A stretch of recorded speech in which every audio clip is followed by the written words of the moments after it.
Well, here we are today. I'm Hank Parker. This is my hero over here, Lynn Beatty. Let me tell you something about Lynn Beatty.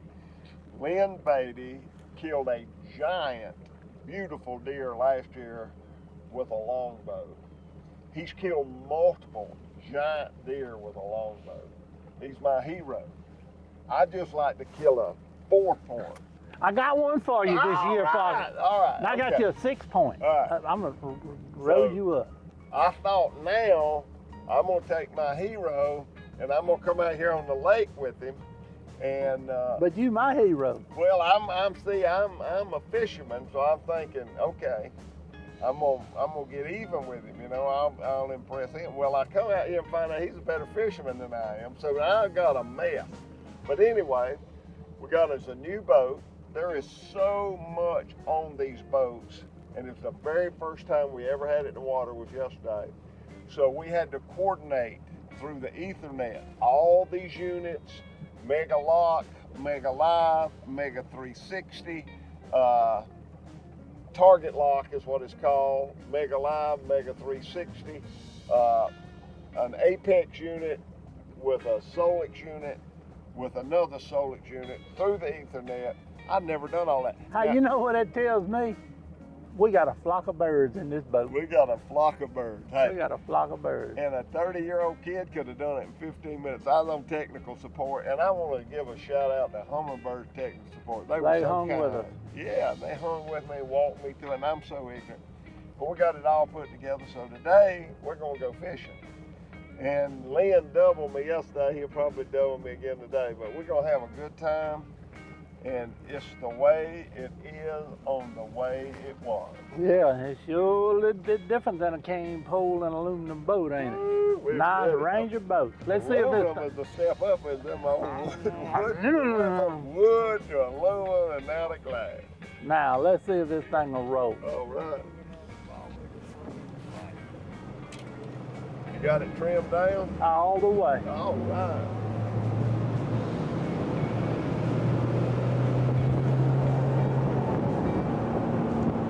If I was a sockeye, speck, white perch, crappie, or crappie fisherman, that's what I was, I'd go around this lake and I'd find me a shallow bar where it falls off.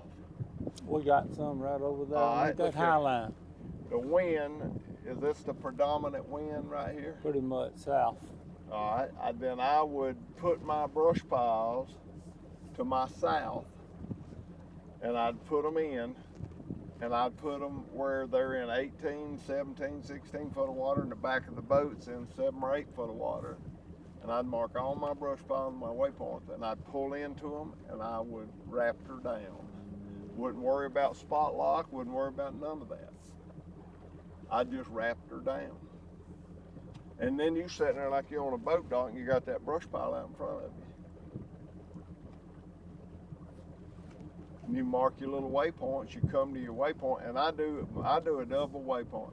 I'll mark on my waypoints, I got one where I want the boat and the other where the structure is that I'm gonna fish.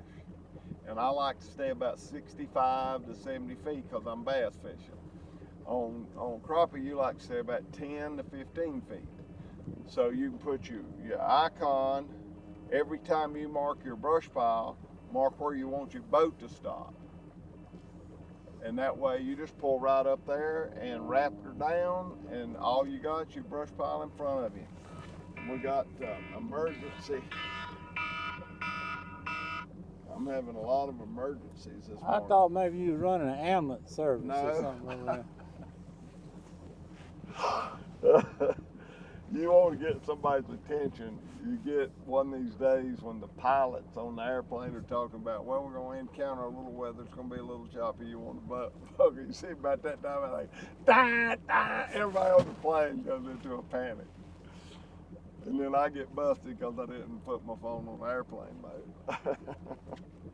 But it gets people excited. And I've even had them when my bags are going through to get x-rayed. Oh man. I've had the TSA guys get excited. That thing starts going off in that bag, and then Lord have mercy, the bomb squad comes rolling in.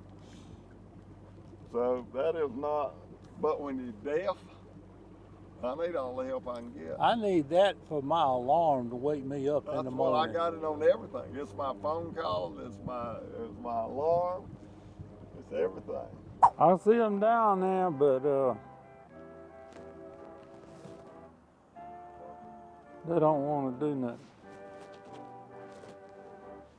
They want to bite.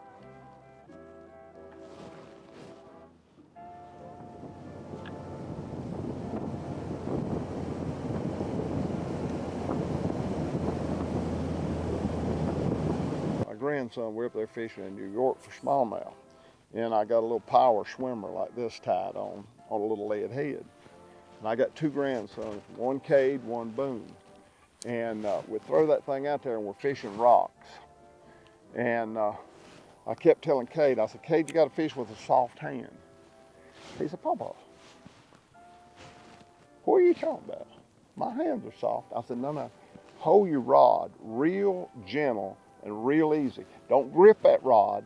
You got so much more feel if you leave that thing and leave it real soft and easy in your hand. And you just kind of dragging it along. And when you feel that rock, you kind of finesse that thing, shake it a little bit, lift up with your rod tip, and you won't get hung up. Boone got it. Boone figured it out like the second time he tried it. Ah, Papa, I see. Soft hands. I've never heard that term. Yeah, don't grip your rod. Fish real soft. Drag it slow. Pay attention. And when you feel that rock, you just ease over it. Cade would just be dragging it, and he'd hit that rock, well, he'd set the hook like it's a fish. No. Buddy, if it's a fish, he's gonna swim off with it. He'll move, you detect it. Fish with soft hands. So the more I talked about that, and when that show aired with Boone and I, everybody said, I never heard that terminology. I've never heard anybody talk about fish with soft hands. But don't grip that rod, and you got a great feel for the bottom. And if you feel a little rock, instead of pulling in and tightening up and hooking that rock, just stop, shake it a little bit, lift up on your rod tip, and come on. Boone fished for an hour and never hung up after he started thinking about fishing with soft hands. So that's the terminology. Now, Lynn, you probably not fishing with soft hands up there for them sockeye in that brush pile. No, I gotta have a hard hand to pull when I'm home. Oh, did you hang up? No, I'm not hung up. You waiting on me? Yeah, I'm waiting on you. All right, where we going to? Tell me what. Right over there, that white jug. That'll probably be last. White jug. Hot dang it. We're going to the white jug. That's good. We were in a great brush pile last time. This spring you can come right over there to that little old boat dock right there and catch them big old chinky pins like that. No kidding. That's their breeding grounds right over there. Well, I've always heard that sockeye are not good summertime fish to fish for. Sockeye is a spring and a winter and a fall fish, not 86 degree, 84 degree water temperature.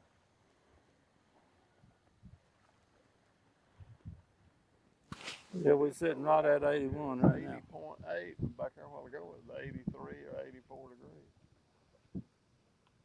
Oh, we just went over a brush pile.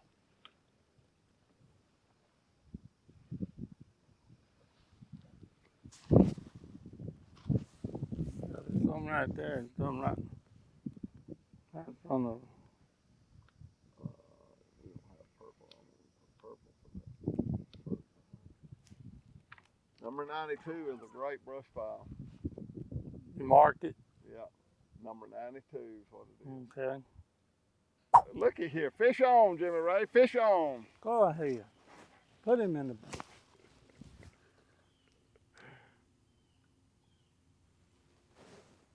I hate to have that pretty a jig and not catch a fish on it. There's something wrong. Something wrong to have that pretty a jig and not catch a fish. Wally Marshall take my crappie membership away. Coming out here and not catching nothing. Especially with his jigs.